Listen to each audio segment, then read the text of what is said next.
శ్రావణ మాసంలోని శుక్రవారాల్లో తప్పనిసరిగా పాటించవలసిన నియమాలు 5 ఉన్నాయి. కాలికి పసుపు రాచుకోవడం, కంటికి కాటుక పెట్టుకోవడం, నుదుటిన కుంకుమ బొట్టు పెట్టుకోవడం, ఏమన్నా టిక్లీలు కాదు కుంకుమ బొట్టు పెట్టుకోవడం, నెత్తిలో పువ్వులు పెట్టుకోవడం, చేతికి గాజులు వేసుకోవడం.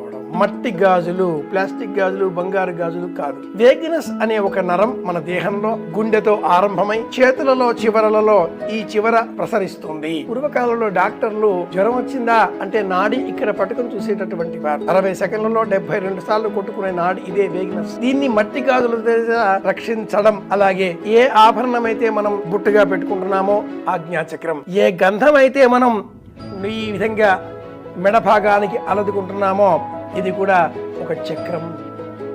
ఇలా దేహంలో ఉండేటువంటి ప్రతి అంశాన్ని ఉద్వేగభరితం కాకుండా ఆనందదాయకం చేయడం కోసమే ఈ అలంకారాలు, ఆభూషణాలు అన్నీ కూడా